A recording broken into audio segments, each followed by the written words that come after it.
Squiggly Bulgy Worm from Brian Mason. Squiggly Bulgy Worm was a worm of a worm, in fact. He would always frown and put others down, and to the rest of the wormy worms, he was not a lovable chap. Squiggly Bulgy Worm was walking through Wormtown one day. A lady said hi, but he walked right on by and simply had nothing to say. Squiggly Bulgy Worm never worried about what others would think.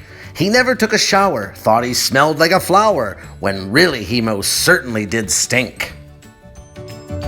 Squiggly Bulgy Worm was rude and unkind to most.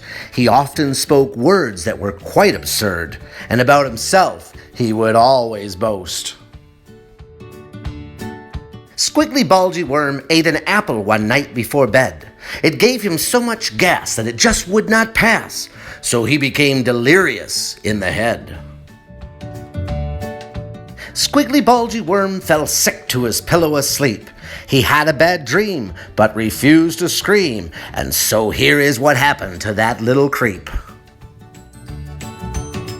Squiggly Bulgy Worm dreamt that he was in his backyard field when a bird came along singing a song and thought that Squiggly would make a good meal.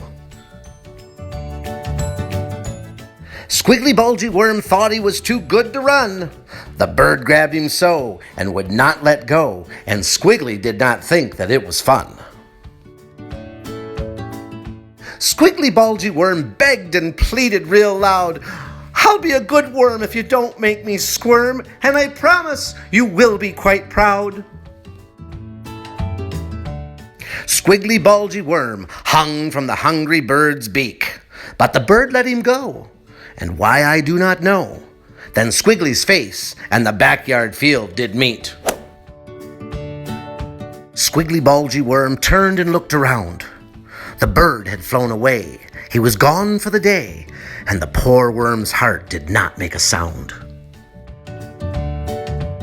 Squiggly Bulgy Worm ran quickly to his back door.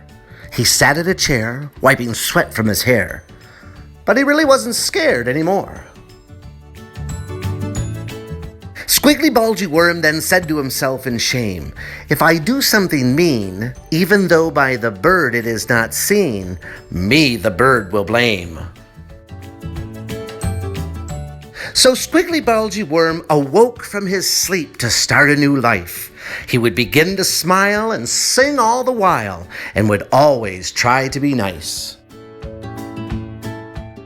Squiggly Bulgy Worm lived happily for the rest of his days, and in Wormtown he was known, his name never alone, yet always followed with something good to say. The end, my friend. Don't forget to get your own copy to read along of Squiggly Bulgy Worm and all his other adventures on Amazon.com. Hey, kids and parents, don't forget to spread a little kindness.